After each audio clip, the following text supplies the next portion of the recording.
आज माननीय सर्वोच्च न्यायालय का अडानी के मामले में एक बहुत ही महत्वपूर्ण फैसला आया है। वो फैसला जहां एक ओर सराहनीय फैसला है, अडानी की घोटाले की 6 सदस्यीय समिति बनाकर जांच कराने का फैसला है। उस समिति में पूर्व न्यायाधीश को शामिल करके जांच कराने का फैसला है। वहीं दूसरी तरफ यह सुप्रीम कोर्ट का फैसला नरेंद्र मोदी जी की सरकार पर जोरदार तमाचा है। 140 करोड़ लोगों ने चुनकर भारत का प्रधानमंत्री नरेंद्र मोदी जी को बनाया। पूरा विपक्ष एक स्वर में मांग कर रहा था कि दुनिया का सबसे बड़ा घोटाला है अडानी घोटाला, कॉर्पोरेट जगत का सबसे बड़ा घोटाला है अडानी घोटाला। LIC में करोड़ों लोगों का पैसा डूब रहा है, SBI में करोड़ों लोगों का पैसा डूब रहा है। प्रधानमंत्री जी, JPC से जांच कराइए। पूरे सदन के सत्र के दौरान हम लोग एक ही मांग करते रहे, लेकिन एक कहावत हमने सुनी थी कि रोम जल रहा था, नीरव बंसी बजा रहा था।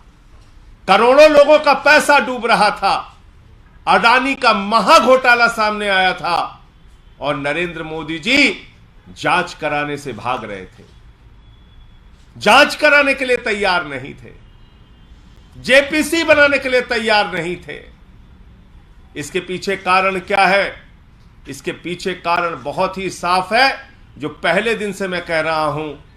नरेंद्र मोदी जी की सरकार ऊपर से लेकर नीचे तक भ्रष्टाचार में आकंठ डूबी हुई है।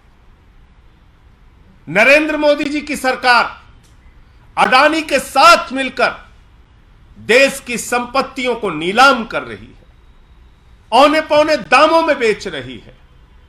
मोदी जी ने अडानी को कोयला दे दिया, गैस दे दिया, बिजली दे दिया, पानी दे दिया, सड़क दे दिया, स्टील दे दिया, सीमेंट दे दिया, सीपोर्ट दे दिया, एयरपोर्ट दे दिया। यानी अगर पाताल में चले जाइए तो कोयला और गैस अडानी को दे दिया, आकाश में चले जाइए तो जहाज अडानी को दे दिया, आकाश से लेकर पाताल तक सब कुछ अडानी को दे दिया, सब कुछ अडानी को दे दिया।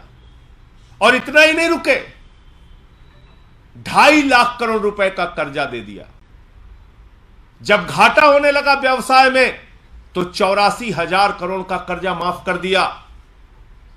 और उस अडानी ने क्या किया? अपने भाइयों के साथ मिलकर सैकड़ों फर्जी कंपनियां पूरे देश में और दुनिया में खोलने का काम किया। सैकड़ों फर्जी कंपनियां तमाम टैक्स हेवन कंट्रीज में, मॉरिशस और कैरेबियाई देशों में खोलने का काम विनोद अडानी ने किया, जो इसका भाई है अडानी का। और अकेले मॉरिशस का मैं बता रहा हूं, अकेले मॉरिशस एक पते पर 6 फर्जी कंपनियां खोली गई। उन 6 फर्जी कंपनियों की आमदनी का जरिया क्या है मालूम नहीं, लेकिन उन 6 कंपनियों के माध्यम से भारत में अडानी की कंपनी में 42,000 करोड़ रुपए लगाया गया। 42,000 करोड़ रुपए क्या कर रही थी सेबी जब यह काला धन लग रहा था? क्या कर रही थी ED, इनकम टैक्स डिपार्टमेंट क्या कर रहा था जब यह काला धन अडानी की कंपनियों में लग रहा था? सेबी इसलिए कार्रवाई नहीं कर पाती क्योंकि सेबी में अडानी का समधी बैठा हुआ है। और माननीय सर्वोच्च न्यायालय से मैं यह भी अनुरोध करना चाहूंगा कि आपने सेबी से भी जांच की रिपोर्ट मांगी है, कम से कम उसके रिश्तेदार को उसमें शामिल ना किया जाए। वो रिश्तेदार अगर जांच करेगा तो कैसी जांच रिपोर्ट बना के देगा, यह समझा जा सकता है। क्योंकि सेबी तो खामोश रही है। अनाप शनाप पैसे दुनिया के देशों से काला धन हजारों लाखों करोड़ रुपए अडानी की कंपनी में आ रहा था, सेबी देख नहीं पाई। क्योंकि स्टॉक एक्सचेंज पे नजर रखने की जिम्मेदारी तो सेबी की है, क्योंकि वहां पर हो रहे किसी घोटाले घपले को देखने की जिम्मेदारी सेबी की है। अगर शेयर ओवर वैल्यू हो रहा था मुनाफा ना होने के बावजूद शेयर के दाम अचानक बढ़ रहे थे, तो सेबी ने क्यों उस समय जांच नहीं की? एलआईसी का करोड़ों रुपए डूब गया, हजारों करोड़ रुपए डूब गया। एसबीआई ने हजारों करोड़ का कर्जा दे रखा है। आज जिन लोगों का पैसा एलआईसी में बुढ़ापे के पेंशन के लिए, बीमारी के लिए, बेटी की शादी के लिए लगा है, वो सारे लोग चिंतित हैं। जिन लोगों ने एसबीआई में पैसा जमा कर रखा है, वो सारे लोग चिंतित हैं। और बैंक मोदी जी डुबाना चाहते हैं, इसका एक ही प्रमाण है कि इन्होंने कहा है भले ही आपका करोड़ों रुपए बैंकों में जमा हो, लेकिन नया कानून मोदी जी ने बना दिया, वापसी सिर्फ 5 लाख रुपए मिलेगा। भले ही बेटी की शादी के लिए आपने 20 लाख जमा किया हो, बेटी की शादी की तारीख आ गई, बैंक डूब गया, तो मोदी जी सिर्फ आपको 5 लाख रुपए देंगे और कहेंगे अपना रास्ता नापो। यह कानून बन गया, नया कानून बन गया। कोई भी बैंक डूब जाए, क्योंकि मोदी जी जानते हैं कि अपने दोस्त को उन्होंने अनाप शनाप फायदा पहुंचाया है, देश के बैंक डूबेंगे, देश के बैंक डूबेंगे। नया कानून कहता है 5 लाख से ज्यादा नहीं मिलेगा। तो इसलिए यह जो फैसला है, यह भारत की सरकार के ऊपर एक जोरदार तमाचा है।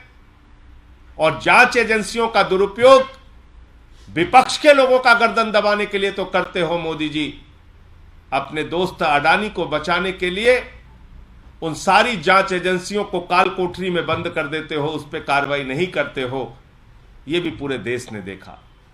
हमारी जेपीसी की मांग, सदन में आवाज उठाना या सदन की प्रक्रिया में आवाज उठाने का मौका न मिलने पर सदन पे नारे लगाना और बाधित करना 100% सही था। यह बात आज सुप्रीम कोर्ट के फैसले से साबित हो गई। नमस्कार, मैं हूं मानक गुप्ता। अगर आपको हमारा ये वीडियो पसंद आया हो तो इसे लाइक और शेयर जरूर करें, और हां, हमें सब्सक्राइब और फॉलो करना ना भूलें, ताकि आप देश और दुनिया की कोई खबर मिस ना करें। तो जुड़े रहिए हमारे साथ और देखते रहिए News 24।